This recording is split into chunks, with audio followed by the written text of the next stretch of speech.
Alhamdulillahi Rabbil Alamin. Wassalatu wassalamu ala ashrafil anbiya'i wal mursalin wa ala alihi wa sahbihi ajma'in. Asyhadu an la ilaha illallah wahdahu la syarikalah wa asyhadu anna Muhammadan abduhu wa rasuluhu la nabiyya ba'dah. Ya ayyuhalladzina amanu taqullaha haqqa tuqatih wa la tamutunna illa wa antum muslimun. Ya ayyuhan nasu taqu rabbakumul ladzi khalaqakum min nafsin wahidah wa khalaqa minha zawjaha wa batha minhuma rijalan katsiran wa nisaa'a wattaqullaha alladzi tasaaluna bihi wal arham innallaha kana 'alaikum raqiba. Ya ayyuhalladzina amanu taqullaha wa qulu qawlan sadida yuslih lakum a'malakum wa yaghfir lakum dunubakum wa may yuti'illaha wa rasulahu faqad faza fawzan 'azima. Para jamaah sholat maghrib, bapak-bapak dan ibu-ibu yang semoga Allah senantiasa merahmati kepada kita semuanya, memberikan kita selalu bimbingan, taufik, hidayah, petunjuk serta inayahnya, agar kita selalu istiqomah di dalam menetapi jalan yang lurus, jalan yang siratal mustaqim, jalan yang menghantarkan kita ke surganya Allah Subhanahu wa Ta'ala. Salawat serta salam semoga selalu terlimpahkan kepada junjungan kita Nabi besar Muhammad sallallahu alaihi wasallam sebagai qudwah suri tauladan dalam kita beribadah, dalam bermuamalah, dalam berakidah dan juga di dalam berakhlakul karimah.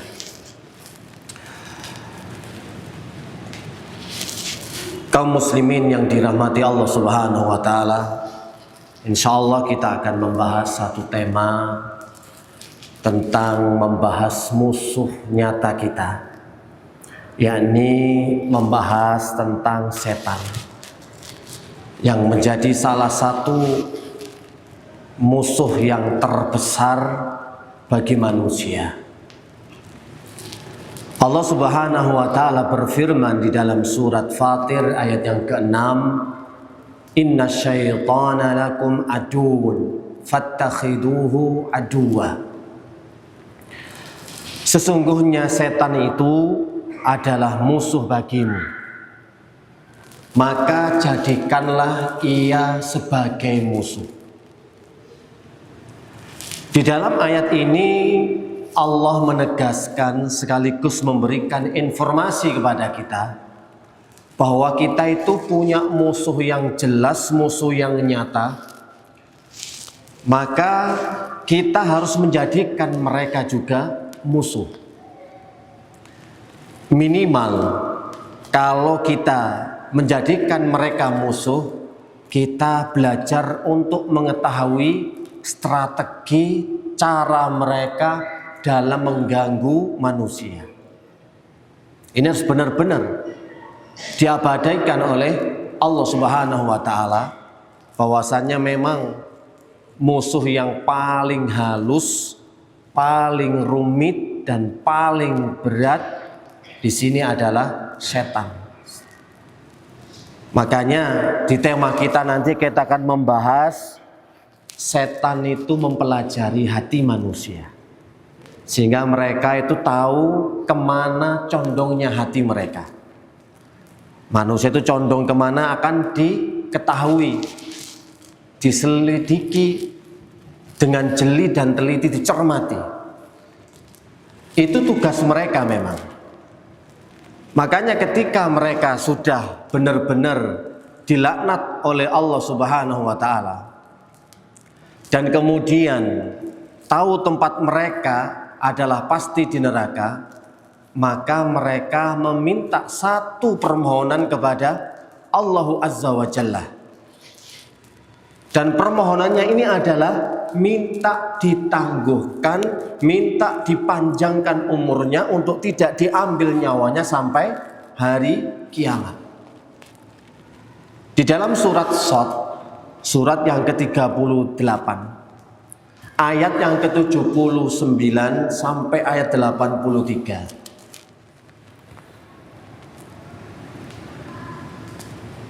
Qala rabbi fa'anzirni ila yaumi yub'atsun. Iblis berkata, wahai Rabbku, berilah tangguh kepadaku sampai hari mereka dibangkitkan. Qala fa innaka minal mundharin. Allah pun berfirman, "Naam, sesungguhnya kamu termasuk orang-orang yang diberikan tangguh sampai hari kiamat." Qala fa bi izzatika laghwiyannahum ajmain. Iblis kemudian menjawab, demi keperkasaanmu aku akan menyesatkan mereka semuanya illa ibadaka minhumul mukhlasin, kecuali hamba-hambamu yang ikhlas di antara mereka. Lihat di dalam ayat ini, iblis meminta permohonan kepada Allah Subhanahu wa taala agar diberikan masa tangguh sampai hari kiamat. Permintaan itu bukan untuk ibadah, bukan pula untuk taubat, bukan pula untuk menyesali perbuatan kesalahannya. Tapi satu kesempatan emas ini dipergunakan mereka untuk apa? Menyesatkan manusia. Bayangkan, tujuan hidup iblis hanya satu, merusak manusia agar menjadi teman sejalan menuju neraka.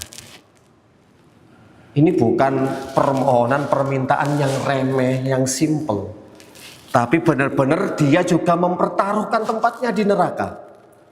Kalau sudah di neraka, nggak ada lagi permohonannya, bukan untuk tobat, bukan untuk kembali kepada Allah, tapi tujuannya adalah supaya manusia menjadi teman abadinya di neraka. Artinya apa, Pak? Setiap detik hidup iblis itu hanyalah memikirkan cara untuk menyesatkan manusia. Setiap saat, setiap hari, nggak ada pekerjaan, nggak ada aktivitas kecuali hanya mendalami bagaimana manusia itu menjadi teman abadi mereka. Dan ingat, mereka itu fokus, nggak pernah lelah, tidak pernah berhenti, nggak pernah istirahat, nggak ada waktu nyantai, nggak ada rest, ya. Tidak pernah tidur, iblis tidak pernah tidur. Tujuan mereka benar-benar harus totalitas, powerful, all out untuk mencari kawan sebanyak-banyaknya dari kita. Disinilah mulainya bagaimana mereka betul-betul memperhatikan dari arah mana sih seharusnya manusia itu digoda sampai terbawa, sampai terjerumus. Ini bukan berarti bahwasanya setan mengetahui perkara gaib, tapi mereka mempelajari hati manusia, isi hati mereka itu memang dilihat dari kebiasaan, adatnya bagaimana, terus kebiasaan condongnya seperti apa. Itu yang terus ditekuni sampai mereka paham betul bagaimana cara menyesatkan mereka. Maka mereka nggak akan mungkin dengan satu cara, tapi setiap orang memiliki cara yang berbeda-beda. Dilihat juga level-levelnya. Level itu juga mempengaruhi. Maka di pembahasan selanjutnya, yakni di dalam surat Al-A'raf ayat 16-17. Ini juga bagaimana Allah mengabadikan perkataan pernyataan dari iblis. Wa qala fa bima aghwaytani la'aqdanna lahum siratal mustaqim. Karena engkau telah menghukumku sesat, pasti aku akan duduk menghalangi mereka dari jalanmu yang lurus. Perhatikan ayat ini. Karena engkau ya Allah telah menghukumku sesat, maka la'aqudanna lahum siratakal mustaqim. Aku akan mendatangi mereka, aku akan mengganggu dan menghalangi mereka dari jalanmu yang lurus. Summa la'atiyannahum min baini aydihim wa min khalfihim wa an aymanihim wa an samailihim.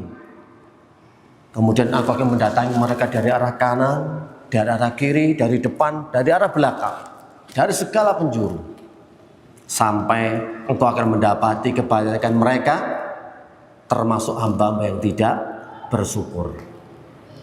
Lihat, justru makanya di sini la'aqudanna lahum siratakal mustaqim. Setan itu ternyata paling semangat bukan ketika manusia jauh dari agama, tetapi setan akan bersemangat menggoda dan menghalangi di saat mereka menempuh jalan yang lurus, jalan yang siratal mustaqim. Di saat mereka mulai menuju hidayah, di saat mereka sudah belajar tauhid, ingin hijrah, ingin mengaji, ingin taat, ingin berubah jadi lebih baik, justru setan lebih semangat. Di saat taat-taatnya seseorang, maka disitulah setan semakin akan memberikan gangguannya. Dan ini tentu juga membantah bagi sebagian anggapan seseorang. Kalau kita itu sudah taat kepada Allah, sudah sholat 5 waktu, sudah mengkaji ilmu agama, berarti setan akan lari dari kita. Ini kan ada sebagian anggapan. Jadi tenang, setan gak akan berani mendekat. Karena kita sudah taat kepada Allah. Justru kebalikannya, Pak. Di sini Al-Quran sudah menjelaskan, Allah sudah berfirman, mereka akan lebih antusias, lebih semangat, lebih mujahadah, lebih totalitas kalau orang itu semangat dalam menuju ilmu agama. Ketika pengen berubah menjadi lebih baik, maka ada level-levelnya tadi, Pak ya. Ini orang mau hijrah ada, ini orang sudah ustadz ada, orang yang sudah ulama, semua punya tandemnya masing-masing. Jadi sekelas doktor ya sama, setannya juga dokter. Yang profesor sekelas profesor. Ya, setannya itu sama, beraneka ragam, Pak. Jadi jangan pernah kita itu berharap lepas dari gangguan setan hanya dengan bermodalkan untuk sholat 5 waktu. Tidak selesai sampai di situ. Godaannya itu kalau nanti levelnya orang semakin tingkatnya tinggi, semakin halus, semakin lembut, cuma dengan bisikan-bisikan saja. Makanya kalau dari ayat ini kan jelas, kalau orang sudah menuju siratal mustaqim, mereka akan mengganggu dari arah depan mereka, dari arah belakang mereka, dari sisi kanan dan sisi kiri. Dari sisi kanan artinya adalah mereka akan mengganggu, menggoda manusia dari arah kebaikan mereka. Walaupun kita berbuat baik, berbuat amal soleh, melakukan ketaatan, tetap ada gangguannya sendiri. Di saat kita melakukan dosa maksiat ada gangguannya sendiri. Untuk melihat masa depan yang akan datang ada gangguannya. Begitu seterusnya. Jadi nggak akan pernah berhenti. Mereka benar-benar mempelajari. Dan ini kadang-kadang lengahnya kita. Makanya Allah memerintahkan fattakhiduhu aduwa. Jadikan setan itu musuh. Gimana sih namanya musuh itu? Kan mereka sudah punya strategi nih sama kita. Tinggal kita juga harus punya strategi dalam membentengi dan mengantisipasi. Ya misalkan contoh sederhana, Pak ya. Misalkan ini Piala Dunia, ya. Antara mungkin Perancis dengan Maroko, mungkin Argentina dengan Mesir. Ini kan juga permainan sepak bola ya. Tahu musuhnya, seberapa detail mereka dalam melihat, mencermati, mengamati permainan mereka. Mereka pakai tipe apa? 4-4-3 atau yang lainnya. Loh ini kan tentu Pak dipelajari. Oh serangannya lewat ini, strikernya cuma ini, backnya ini. Minimal Mesir bisa mengantisipasi Argentina, misal ini Pak ya. Iya. Kan tahu caranya. Kalau Mesir cuma mengandalkan pokoknya semangat, kita harus menang tanpa mempelajari strategi musuh, gimana terus? Kan susah.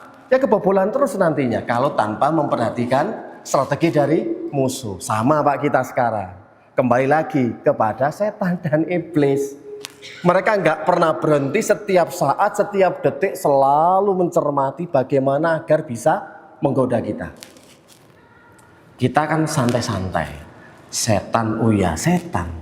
Percaya, yakin. Tapi untuk matching, make sense, gimana sih mereka tuh ganggu kita? Ya seperti halnya kita nggak kerasa apa-apa. Soalnya lintasan pikiran kita, bisikan hati kita anggap normal, wajar, natural. Seolah-olah itu ya bagian dari kita. Terus peran setannya di mana, Pak?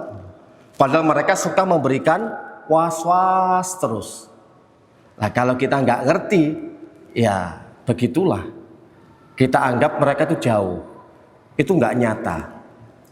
Abdullah bin Abbas radhiyallahu ta'ala an, beliau mengatakan, fa inna syaitana jasimun. Sesungguhnya setan itu jasim. Jasim itu artinya itu bersembunyi, mendekam, gitu ya. Tapi terus menempel, bertengger di hati manusia. Fa idza dzakarallah, dan ketika seseorang itu berzikir kepada Allah, dia sembunyi. Dia akan sembunyi. Dia akan terus terus bagaimana caranya tidak ketahuan. Nah, tetapi di saat manusia ghafala, wa idza ghafala waswasa. Idza dzakarallah khannasa. Ketika manusia berzikir dia mundur, dia bersembunyi. Tetapi ketika manusia lalai, maka waswasa, dia akan memberikan bisikan-bisikan lagi. Bisikannya itu bukan sekali dua kali, terus tiap saat selama lalai. Tapi di saat manusia berzikir, yang artinya zikir ya hatinya, lesannya itu sinkron, maka mereka akan pergi dan sembunyi. Tapi di saat kita lalai, ya langsung mereka. Jadi memang setan itu menjadikan hati tempat perebutan kekuasaan antara setan dan malaikat. Siapa yang menang maka mereka yang mendominasi. Kalau ternyata yang menang adalah malaikat, maka bisikan lintasan itu adalah kebaikan dan kebaikan, keberkahan. Tapi jika setan nanti yang memenangkan hati manusia dan mendominasinya, maka mereka terus akan memberikan bisikan-bisikan kejahatan, bisikan-bisikan syubhat dan juga syahwat. Ini dengan jelas sifatnya setan itu benar-benar sangat licik. Nunggu momen di mana manusia lengah, bukan ketika zikir. Kemudian pembahasan selanjutnya dikatakan oleh Syekh Abdul Razak Al-Badr, yang jadi pembahasan kita adalah asyaitanu yadrusu qalbal insani ila ayyi syai'in yamil. Beliau mengatakan setan mempelajari hati manusia terus menerus kepada apa hatinya condong. Kepada sesuatu apa hati itu akan condong, akan dipelajari betul-betul dengan detail. Makna mempelajari hati manusia itu artinya apa kira-kira ya yang paling dicintai seseorang, apa yang paling ditakuti, itu akan dipelajari. Syahwat apa terbesar bagi manusia, apa titik kelemahan baik laki-laki ataupun perempuan, apa yang membuat lalai dari Allah Subhanahu wa ta'ala. Panjang, jeli tapi teliti. Terus ini sekolah doktor, profesor kalah dengan iblis. Nah mereka nggak ada kerjaan lain Pak, fokus, sangat fokus. Kita tuh masih banyak urusan Pak. Urusan kita itu banyak. Ya bisnis, ya anak, ya parenting, ya istri gitu, ya kerabat, ya mertua, orang tua. masih banyak urusan-urusan kita yang bikin kita lalai. Makanya Allah Subhanahu wa taala pun juga berfirman, ya ayyuhalladzina amanu la tulhikum amwalukum wala auladukum an dzikrillah wa may yaf'al dzalika faulaika humul khasirun. Hai orang-orang yang beriman, janganlah harta kalian, anak kalian melalaikan kalian dari zikir kepada Allah.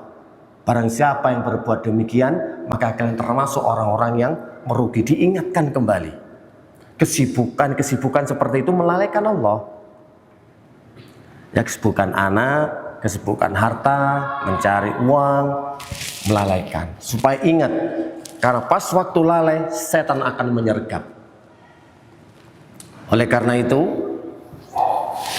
ikhwani fillah, rahimani rahimakumullah, godaan setan itu berbeda-beda.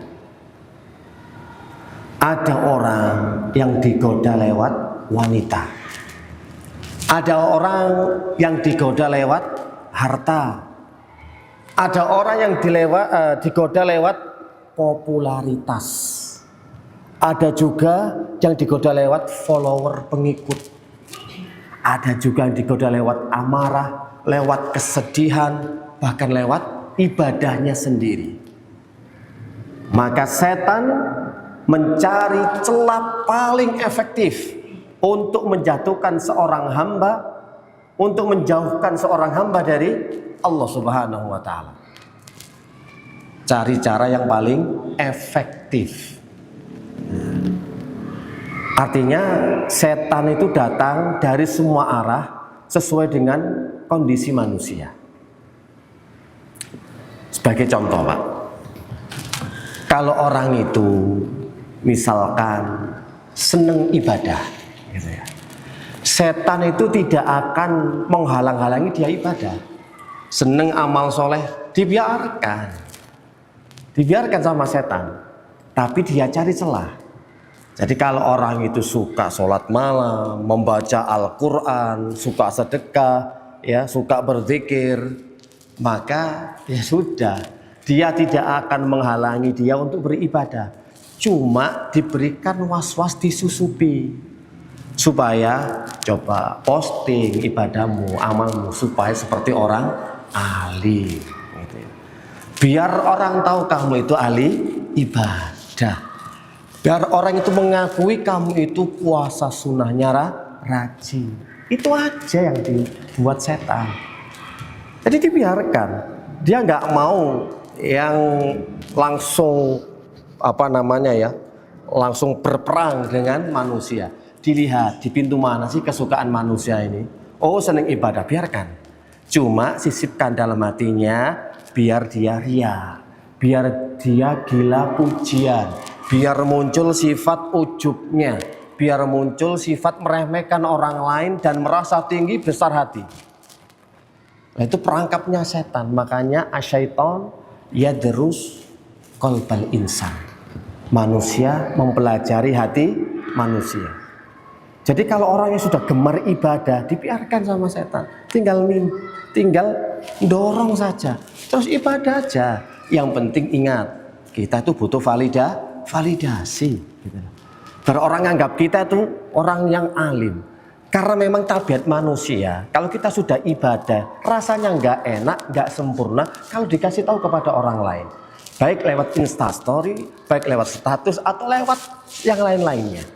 Itu satu contoh. Tidak semuanya mau seperti itu, tapi setan memang ngajak. Makanya harus berhati-hati. Ibnul Jauzi, beliau mengatakan, wa yambaghi lil insan ay ya'rifa min aina yu'ta fa inna iblis la yaftah baban mughlaqan. Seseorang hendaknya harus mengetahui dari mana dia diserang, dari arah mana dia diserang. Karena iblis tidak akan membuka pintu yang sudah tertutup. Tapi dia mencari pintu yang masih punya celah, pintu yang sudah terbuka. Cari pintu tertutup. Jadi mereka nggak akan mendobrak orang ini kelihatannya sama wanita, nggak ngefek, nggak mungkin digoda sama wanita. Ingat kecenderungan orang itu masing-masing. Setan itu memperhatikan, mempelajari, makanya dari arah depan, belakang, samping kanan, samping kiri. Samping kanan adalah dengan kebaikan-kebaikan tadi. Bagaimana caranya supaya ibadah yang mereka lakukan berpaling untuk Allah. Supaya amal ibadahnya, pahalanya batal, tidak diterima, hancur sia-sia. Ya itulah setan, Pak. Yaitu musuhnya nanti bagi ahli ibadah ada sendiri toh. Itu setannya loh lebih halus. Mereka berpendidikan sama dengan orang yang berpendidikan. Tipenya kan memang gangguan mereka kan TSM, terstruktur, sistematis dan masif. Setan. Nah, buktinya nanti di akhirat kelak dalam hadis kan banyak mengikuti langkah-langkah setan. Kemudian Ibnu Taimiyah menjelaskan wasyaitanu yad'u kulla insanin bima yunasibuhu. Setan mengajak setiap manusia dengan cara yang sesuai dengannya. Ada orang yang diarahkan maksiat dengan secara terang-terangan. Ada yang disarankan supaya dengan sembunyi-sembunyi. Ada yang diarahkan agar merasa dirinya itu takjub dengan dirinya sendiri. Merasa suci. Dan macam-macam bentuk bagaimana caranya manusia itu bisa hancur binasa. Dari sisi kanan. Kalau dari sisi kiri, itu kan bentuk dosa dan kemaksiatan. Manusia pun beragam-ragam dalam menyukai kemaksiatan.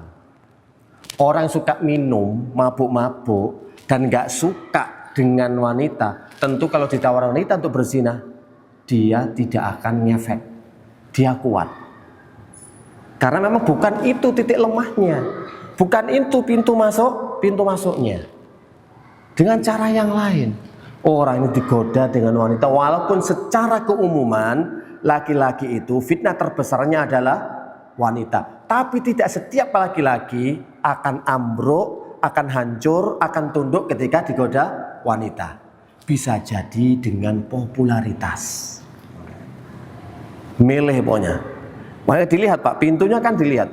Hati memiliki pintu-pintu Pak. Pintu-pintunya banyak. Dilihat pintu sini tertutup, biarkan. Pintu sini tertutup, cari celah. Makanya syaitonun jasim itu benar-benar bersembunyi mendekat. Ada orang yang memang sukanya judi. Judi pun ikut dibagi bermacam-macam. Ada yang judi online, ada yang judi offline, gitu. Ada online, ada online judinya itu. Ada yang sambil bermain bareng dengan judi. Bisa main game berjudi itu bisa. Ya karena sukanya judi. Kalau offline ya mungkin dengan kartu atau dengan adu ayam, ya mungkin dengan yang lainnya, dengan taruhan-taruhan yang lainnya. Itu yang offline, yang online ya tidak kalah lagi. Itu maksiat loh ya. Setan tuh tahu kecenderungan orang itu beda. Orang ini judi ternyata kokoh, wanita kokoh. Bisa jadi dengan harta. Kalau sudah dengan harta berbeda lagi Pak. Kalau dengan harta ya, orang dengan harta ujiannya macam-macam. Setan akan membisikkan. Bisa jadi dengan korupsi, bisa jadi dengan menghalalkan segala cara, bisa jadi dengan pokoknya yang penting kelihatan kaya raya dan macam-macam. Hebatnya ya. Bukan ini memuji setan, bukan. Tetap itu musuh Allah, itu laknatullah. Tapi bagaimana mereka benar-benar membangun ya sistem supaya nanti ya anak buahnya dari jin-jin ini gampang masuk ke dalam tubuh manusia. Intinya kan harus dijauhkan dulu dari Allah supaya hatinya dikuasai oleh setan. Kalau sudah dikuasai baru gitu loh Pak. Jadi orang yang hatinya kosong dari zikir kepada Allah, kosong dari ketaatan kepada Allah, setan gak usah bekerja keras Pak. Ini bagi orang-orang yang punya ketaatan, ya punya benar-benar apa ya, semangat dalam ibadah dan beramal baik, wah beda. Karena apa? Dalam hati mereka masih ada Allah, masih ingat Allah, zikir kepada Allah, punya keimanan, punya ketauhidan, punya ketawakalan. Ini yang menjadikan perang bagi mereka. Terkadang setan kalah, terkadang menang. Hati orang mukmin terjaga, Pak. Terkadang memang kalah sekali waktu, tapi cepat kembali. Dan hati yang kosong dari zikir kepada Allah akan dihuni oleh setan. Sudah, perebutan hati yang kosong jauh. Sudah. Mereka tinggal memantau. Tinggal ngecek gimana, masih jauh. Masih nggak ibadah, masih nggak sholat, masih lanjutkan. Setannya banyak nih, banyak. Jadi makanya nanti juga jangan punya anggapan, kenapa sih kita ini kan sudah sholat ya, sudah mulai hijrah, kok ujiannya malah berat ya, seperti hanya ayat tadi. Kalau orang sudah jauh dari Allah, setan nggak perlu bekerja keras karena dia sudah menjadi anak buahnya, satu frekuensi, satu vibes antara setan dengan orang ini yang hatinya jauh, hatinya keras, hatinya ya menentang, kasar. Gak usah repot-repot dalam menghancurkan atau menyesatkan mereka. Makanya setan tuh mencari tempat atau mencari hati yang mencocoki. Kalau hati itu kosong, maka dia akan menetap. Dan ketika menetap, dia akan mencari teman-temannya untuk menetap di situ. Makanya kata Ibnu Qayyim Al-Jauziyah, setiap akhlak yang buruk, orang menjauhkan seseorang dari Allah, itu adalah pintu masuknya setan. Diperkuat lagi oleh Syekh Muhammad Abdullah, bahwasannya setan masuk ke tubuh manusia, ke hati manusia karena dosa dan maksiat. Jadi orang yang punya dosa maksiat, awalnya kan kalah nih pertarungan dalam memperebutkan hati. Sudah dikuasai oleh jin, dikuasai oleh setan. Setan membawa teman-temannya untuk berdomisili di hati tersebut. Nah, ketika sudah menguasai dan berdomisili, maka akan menjadi karakter. Maka orang karakternya buruk, karakternya jelek, karakternya jauh dari Allah, maka bisa dipastikan banyak setan yang mendekam di situ. Artinya akan kolaborasi, Pak, antara setan yang awalnya membisiki dengan setan yang benar-benar masuk ke dalam tubuh manusia. Kan gangguannya seperti itu setan itu. Awalnya membuka celah dulu. Setelah tahu celahnya, menjadikan jauh dan akhirnya jadi kebiasaan, jadi karakter. Sudah ini. Bisa kemungkinan besar bahwasannya di dalam tubuhnya sudah kolaborasi antara dia dengan setan. Maka butuh ditolong orang-orang semacam ini. Gangguannya itu kan satu, biar manusia jauh dari Allah. Yang kedua, agar mereka melakukan kesyirikan. Yang ketiga, agar melakukan kemaksiatan sampai mengganggu mereka masuk agar kesurupan. Rasulullah Shallallahu Alaihi Wasallam kan juga bersabda bahwasannya setan masuk lewat aliran peredaran darah manusia. Situ, Pak.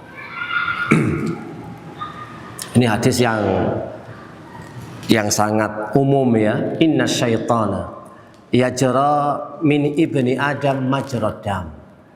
Sesungguhnya setan berjalan pada diri anak Adam seperti mengalirnya darah. Hadis ini menunjukkan dekatnya setan dengan manusia, itu sangat dekat. Sehingga dia mengetahui kebiasaan, kelemahan, dan pintu masuk yang paling efektif. Ya, setan terus loh mempelajari kita itu terus. Lewat mana ini orang ini ya? Oh, sudah kuat. Ternyata dia sudah meninggalkan permasalahan-permasalahan jahiliyah yang dahulu. Maka ganti level lagi godaannya. Sampai dijadikan orang itu bangga dengan amal solehnya. merasa dia punya peran dan andil besar dalam dakwah ini. Kalau nggak ada saya, wah ini nggak akan berjalan dengan lancar dan lain sebagainya. Keakuannya muncul, egonya muncul. Bagaimana seperti itu?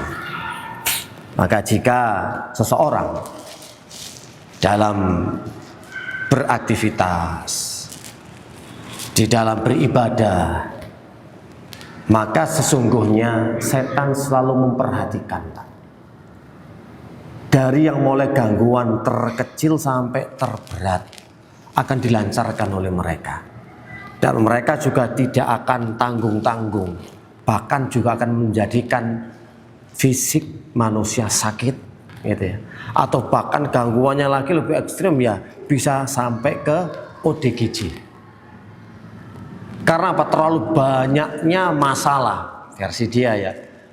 Ini kan jauh dari Allah, jauh dari Allah. Banyak masalah, banyak problem.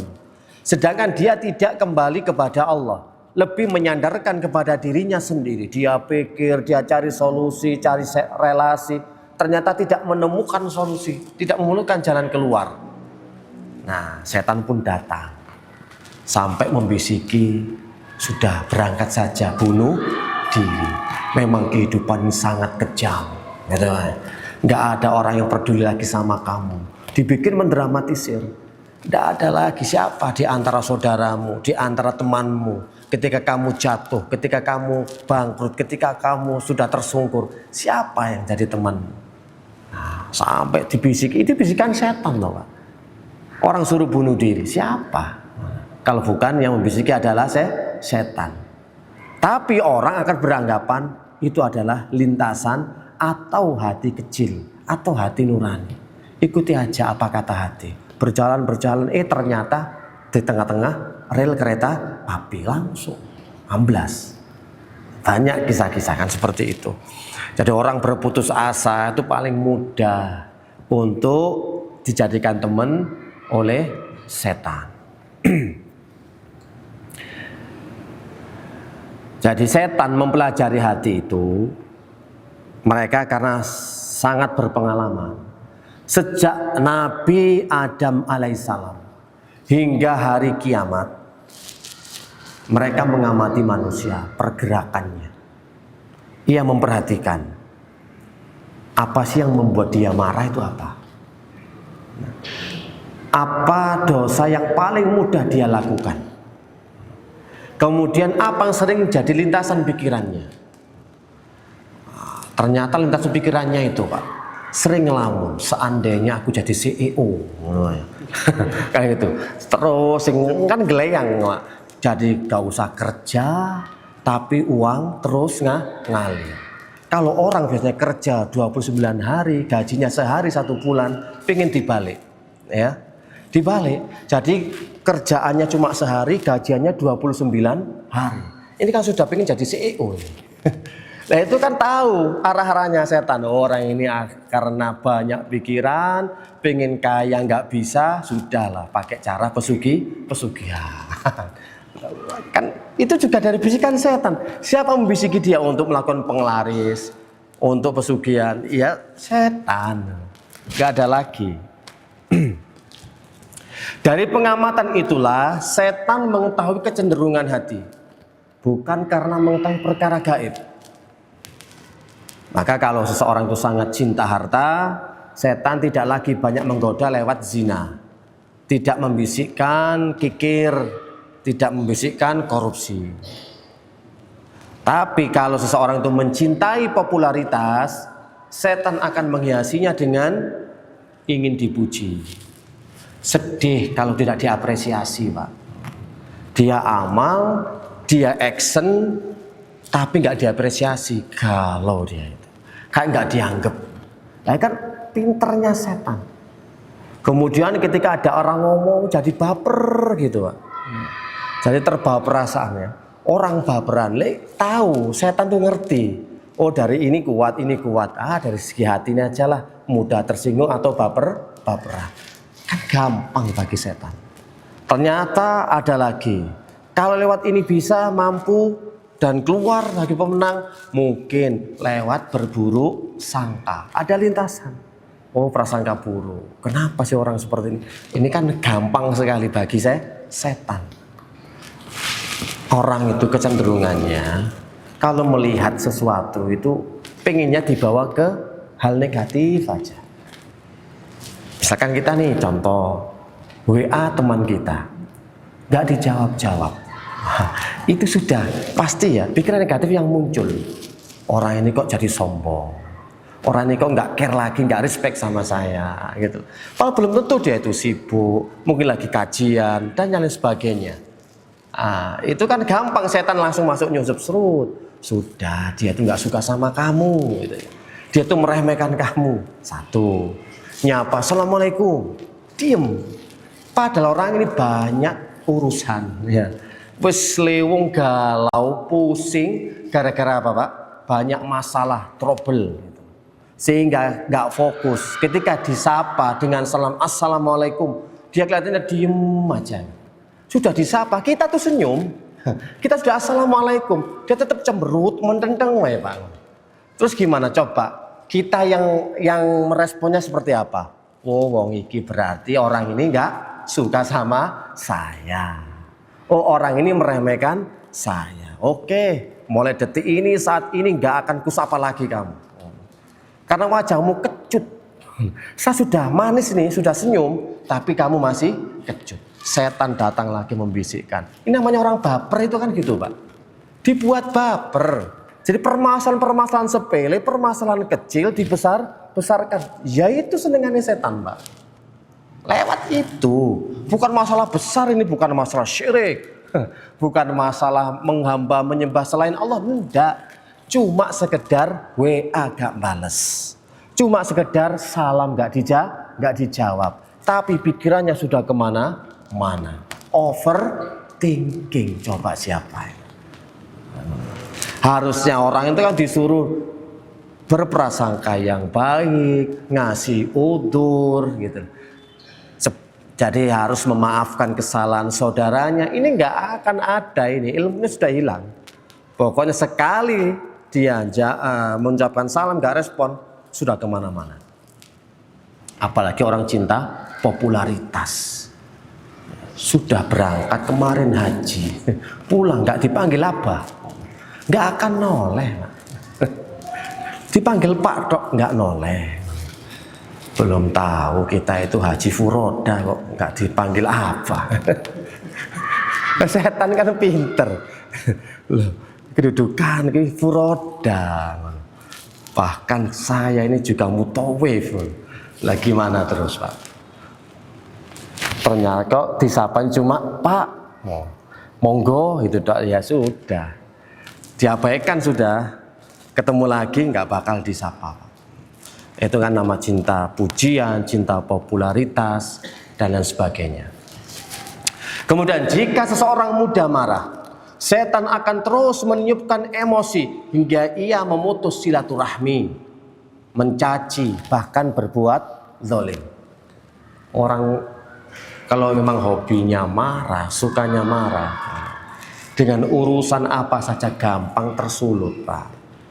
Setan tuh ngerti, oh ini orangnya memang ya tantrum atau mudah emosi, mudah marah. Ya jadikan masalah itu rumit terus.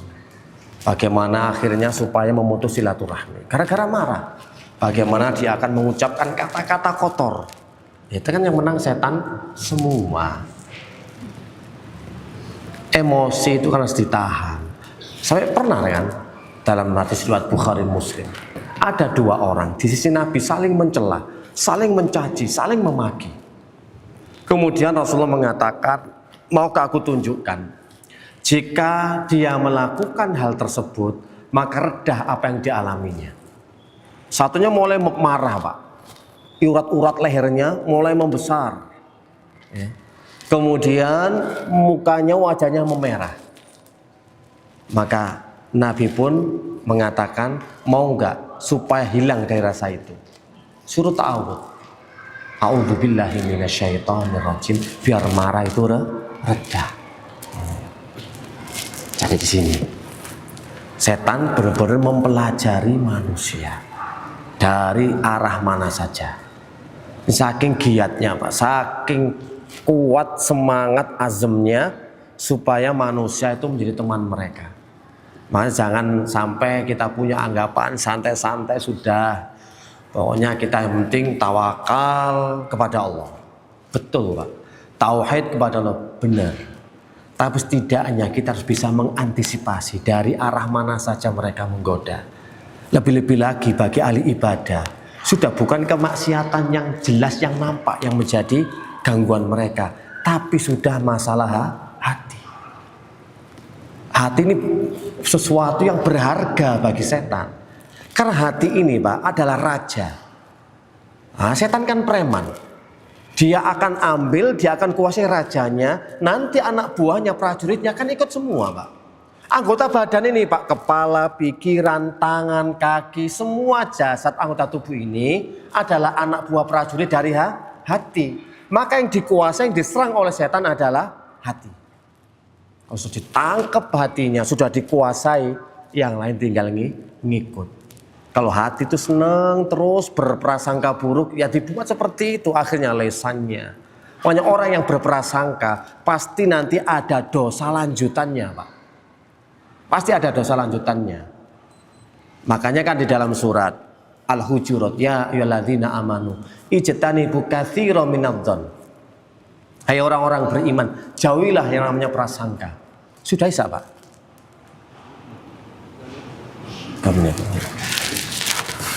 Jauhilah dari prasangka, gitulah ya.